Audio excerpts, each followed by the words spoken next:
Okay, hello everyone. Now let's discuss about the hypersensitivity. Okay, now hypersensitivity is defined as an enhanced immune reaction or a heightened state of immune responsiveness.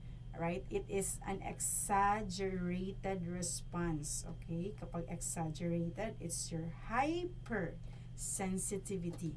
Okay, to a harmless antigen that results to injury to the tissue, diseases, or even death. Okay? So, traditionally, your hypersensitivity is classified based on the time after exposure to an offending antigen. Okay, these are your immediate hypersensitivity, which is an antibody mediated type of reaction, and your delayed hypersensitivity, which is a cell mediated reaction.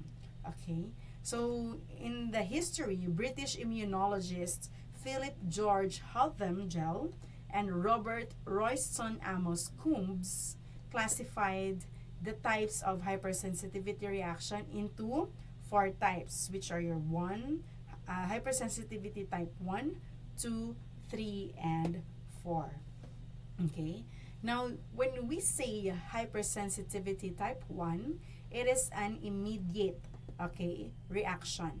Okay, immediate. So, type 1, madali lang ma-remember, immediate. Kapag immediate, agad-agad, yan yung number 1.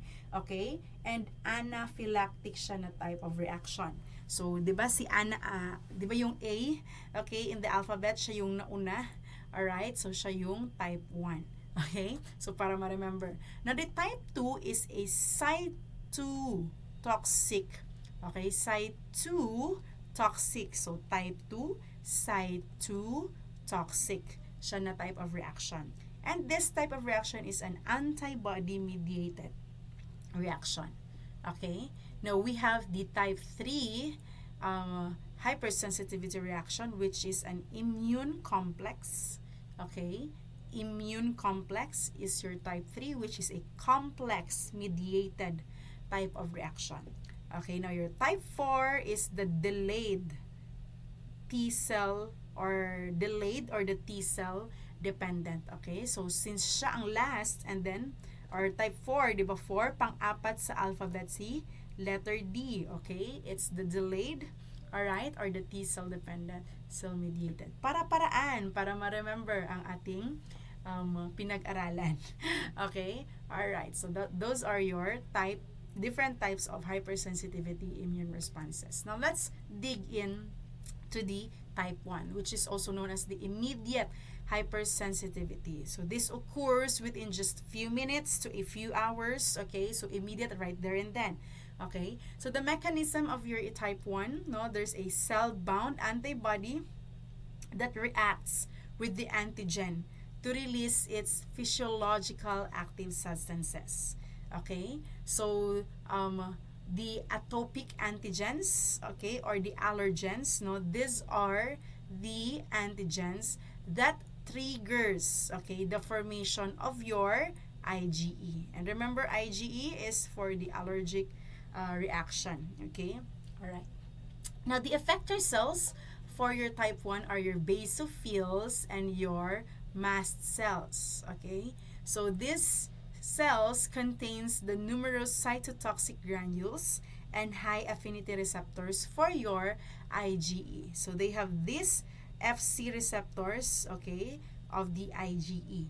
All right, in which if there's an increase or formation of the IgE, okay, it will then bind not to the Fc portion of your IgE, in which your IgE is an allergen specific antibody.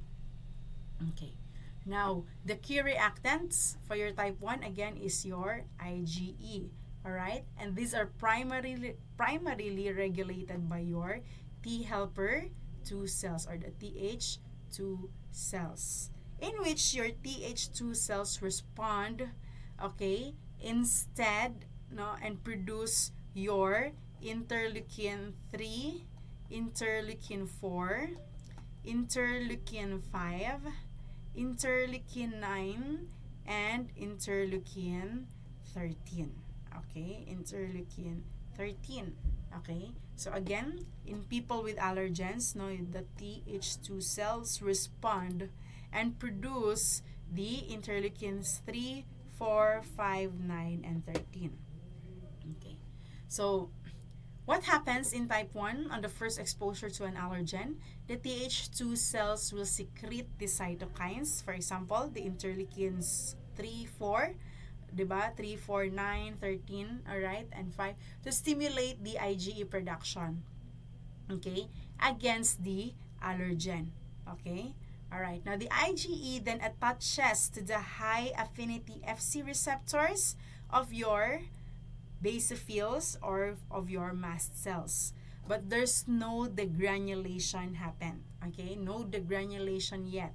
Okay, it just attaches to these receptors of your mast cells or basophils. Now, once they are bounded, no, this IgE serves as an antigen receptor on the basophils and mast cells. Okay, so this now starts as the antigen receptors of your allergens. Alright, upon re-exposure, the allergens can link into the Fab portion. Okay, ito yung Fab portion natin, diba? Alright, and so now it will link to these IgE molecules, and this cross-linking or bridging triggers, okay, release of the mediators from the basophils and mast cells.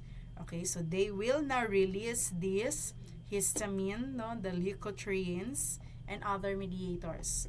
And that, once they are released, there's now the degranulation occurs.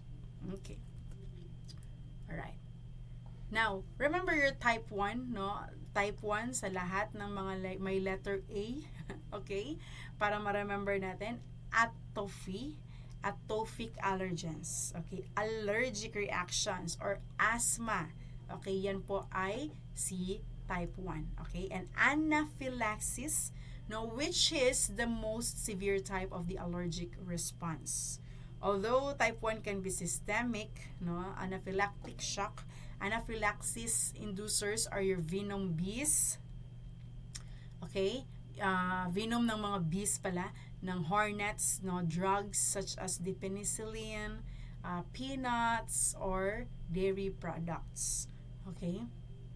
So, the mediators, no, for type 1 are the histamine, pinaka-common si histamine, the proteases, cytokines, no, ng skin, respiratory tract, and the GIT or the gastrointestinal tract. So what are the effects? No, there would be swelling and redness, no? So take note, the wheal and flare reaction, yung pinaka-common, wheal and flare reaction, no, or the hives or the urticaria.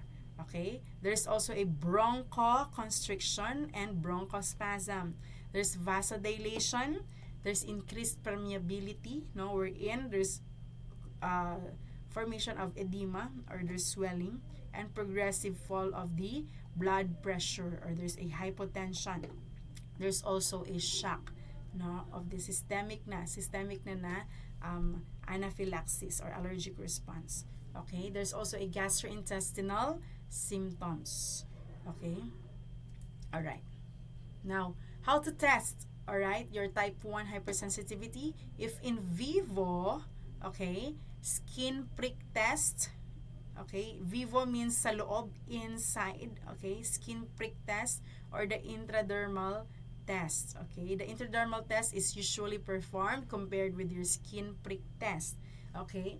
Now, when we say in vitro means outside, no, we get the blood or the serum of the patient, and then we detect the total IgE, alright, in which that method is via the radioimmunosorbent assay, and the antigen-specific IgE, which is a radioallergosorbent assay. Okay. So now the treatment for your for your type 1 hypersensitivity reaction, remember type 1 is letter A, no? Nagsisimula sa letter A. Okay, and IgE. So avoidance. Okay? Antihistamine, epinephrine. Okay, epinephrine, no, can treat or can help cure, alright, the type 1 hypersensitivity reaction. corticosteroid, the omalizumab, okay, which is an anti-IgA monoclonal antibody. Okay, an allergy immunotherapy, which induces the tolerance, okay, to allergen. Okay. All right. Now, let's proceed to type 2. Type 2 is a cytotoxic hypersensitivity. All right. So, in this type of hypersensitivity, the free antibody reacts with the antigen, which is associated with cell surfaces. Okay. So, now the key reactants for your type 2 are your IgG and your IgM. Now, the effector cells are your macrophages, neutrophils, eosinophils, and the natural killer cells. Okay, now the antigen in type 2 is present or is a part of the cell membrane. It may be exogenous or extrinsic, such as your mga microorganisms, parasites, or even drugs. Okay, it can be intrinsic antigen, which are found in the autoimmune diseases, and in which when we say autoimmune diseases, these are the self antigens that is against, okay, to the self. Cell damage of your type 2, it can cause lysis, okay, and once there is a lysis, it can lead to transfusion reaction and hemolytic disease of the newborn or autoimmune hemolytic anemia. Okay, all right, so if there's a cell lysis, it can lead to transfusion reactions or hemolytic disease of the newborn or the autoimmune hemolytic anemia.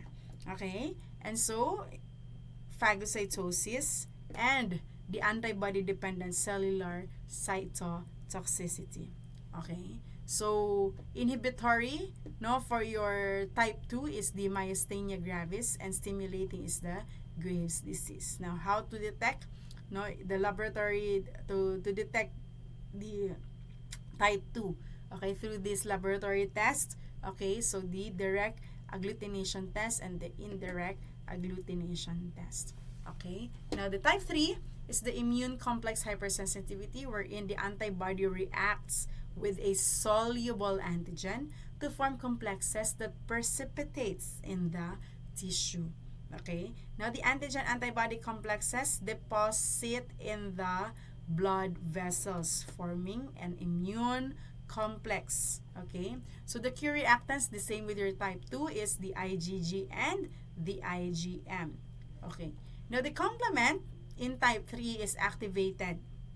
Unlike with your type 2, no, there's no complement activation, but in type 3 there is already activation of the complement, in which once this is activated, it forms an inflammation such as the Arthur's reaction, serum sickness, the SLE or the systemic lupus erythematosus, and the rheumatoid arthritis. Okay.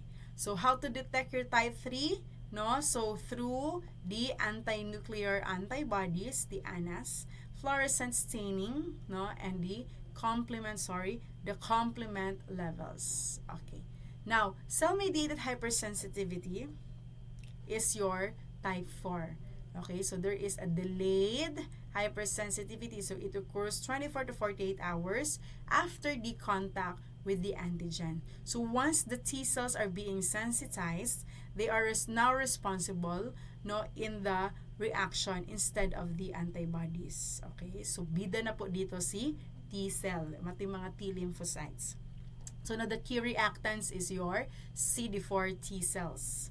Okay, CD4 and the T helper cells. So they interact with the macrophages or monocytes, okay, and activates and then it activates these cells, and then they let these activated cells do the work, no, in killing the antigens. All right. Now your CD4, okay, release lymphokines, which mediates the inflammation. Okay, so take note, granuloma formation, which are formed, no, in this type 4 hypersensitivity, intracellular pathogens, and the contact dermatitis. Okay, so take note that in type 4 hypersensitivity, it takes 7 to 10 days for for the immune system to produce antibodies. Okay? So that's why no ang ating T cells na ang naga-take ng kanyang responsibility. Hypersensitivity, pneumonitis, okay? Which is known as the farmer's lung. Alright, that's in your type 4 hypersensitivity. Okay, now how to test the type 4 hypersensitivity via the patch test, okay, and the Mantoux test, in which, alright, ito yung tuberculin test na ginagamit for our Mycobacterium tuberculosis, which are examined between 48 to 72 hours for signs of induration. So this test is using the PPD. Okay? Alright. Now remember, types 1 and 3 are, types 1, 2, and 3. No, not 1 and 3. Types 1, 2, and 3, these are humoral mediated. Okay? So may mga antibodies.